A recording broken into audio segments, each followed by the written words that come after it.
Hello viewers, আসসালামু আলাইকুম। Today will learn কতকাল ধরে, লিখেছেন আনিসুজ্জামান। কতকাল ধরে একটি বাংলাদেশ আর প্রাচীনের কিছু ইতিহাস সম্পর্কে লেখা একটি গদ্য। তো আমরা এটা শুরু করছি। বাংলা ইতিহাস প্রায় ২৫০০ বছরের ইতিহাস, হয়তো আরও বেশি সময়ের। এই ইতিহাস সবটা আজও ভালো করে জানা নেই আমাদের। আলো অন্ধকারের খোলা অনেক পুরনো কথা ঢাকা পড়েছে। ইতিহাস বলতে শুধু রাজা রাজোয়াদের কথাই বোঝায় না, বোঝায় সব মানুষের কথা। এককালে এদেশের রাজরাজরা ছিল না, তখন মানুষের দাম ছিল। লোকজন নিজেরাই যুক্তি পরামর্শ করে কাজ করত, চাষ করত, ঘর বাঁধত, দেশ চালাতো। চাষ করে ঘর বেঁধে দেশ চালাতো, যেভাবে হোক নিজেরা পরামর্শ মানে মিটিং করে, লাইক দিস। এখানে ফটোতে দেখানো হচ্ছে যে সবাই একসাথে বসে কিছু গল্প।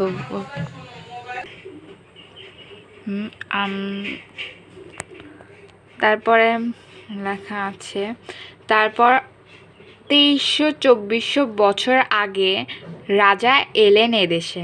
২৩০০ বা ২৪০০ বছর আগে রাজা এদেশে আসছে। সেই সঙ্গে মন্ত্রীও এলো, সামন্ত মহাসামন্ত দল এলেন।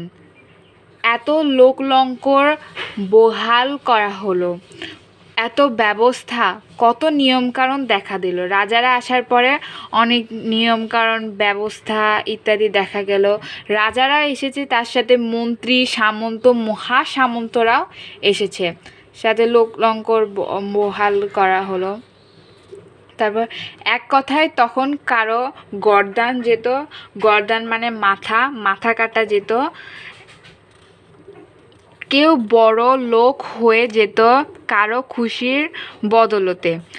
খুশির বদলে সে বড় লোক হয়ে যেত, তার খুশির বদলে সে বড় লোক হয়ে যেত। তখন থেকে ইতিহাসের বড় বড় অক্ষরে রাজাদের নাম লেখা হয়ে গেল। বড় বড় অক্ষরে মানে বড় বড় জিনিসের রাজাদের নাম লেখা হলো। আর প্রজারা রইল পিছনে পড়ে। রাজাদের যে এত সুনাম, নাম মানে বড় বড় অক্ষরে রাজাদের, বড় বড় মুখে রাজাদের নাম, আর প্রজারা পিছে পড়ে গেল। তবু এদের কথা কিছু কিছু জানা যায়, পরিচয় পাওয়া যায় এদের জীবন। হাজার হাজার বছর আগে পুরুষেরা পরতো ধুতি, আর সব মেয়েরাই পরতো শাড়ি। পুরুষরা পরতো ধুতি আর মেয়েরা পরতো শাড়ি। শুধু সচ্ছল অবস্থায় তাদের ছেলেরা ধুতির সাথে চাদর পরতো। যারা স্বচ্ছ বড়লোক তারা ধুতির সাথে চাদর পরতো, আর মেয়েরা শাড়ির সাথে ওড়না পরতো। যারা একটু বড়লোক টাইপের, সচ্ছল অবস্থা মানে গরিবও না আবার বড়লোকও না, এরকম মাঝামাঝি টাইপের, তারা শাড়ির সাথে ওড়না পরতো। এখনকার মতো তখনও মেয়েরা আঁচল টেনে ঘোমটা দিত। যারা ওড়না পরতো না তারা আঁচল টেনে ঘোমটা দিত, আর যারা ওড়না পরতো তারা ওড়না টেনে ঘোমটা দিত।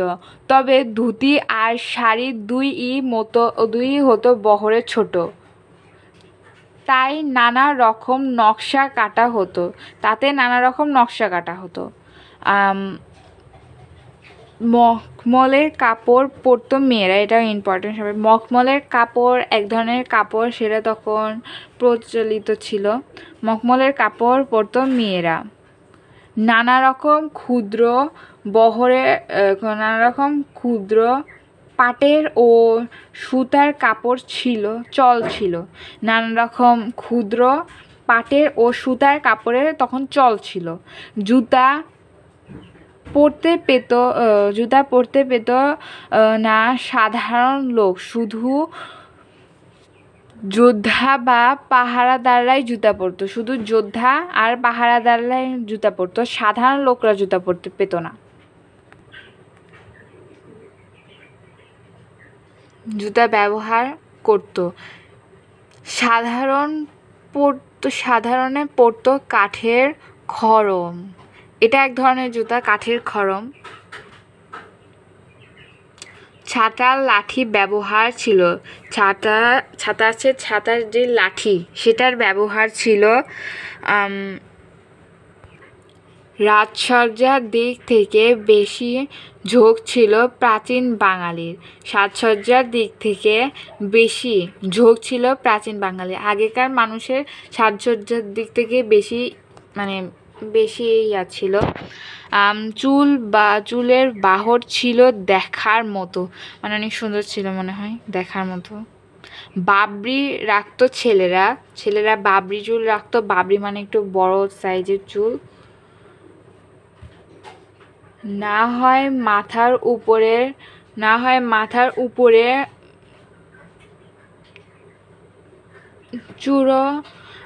চূড়ো করে বাঁধতো চুল। মাথার উপরে চূড়ো করে বাঁধতো চুল, মানে আমাদের যে মাথা আছে কপালের থেকে একটু উঁচুতে এনে চুল বাঁধতো উঁচু করে। এখন মেয়েরা যেমন ফিতা বাঁধে চুলে, তখন শৌখিন পুরুষেরাও অনেকটা তেমন করে কোকড়া চুল কাপড়ের উপর বেঁধে রাখতো। কপালের উপর বেঁধে রাখতো, কপালের উপর বেঁধে রাখতো, মানে কপাল, আমি যে একটু আগে বললাম কপালে একটু উপরে বেঁধে রাখতো। মেয়েরা নিচু করে খোপা বাঁধতো, নয়তো উঁচু করে ঘোড়াচুর মানে হচ্ছে উঁচু করে চুল বাঁধা। আমরা যে উঁচু করে চুল বাঁধি না, ওইরকম করে উঁচু করে চুল বাঁধা।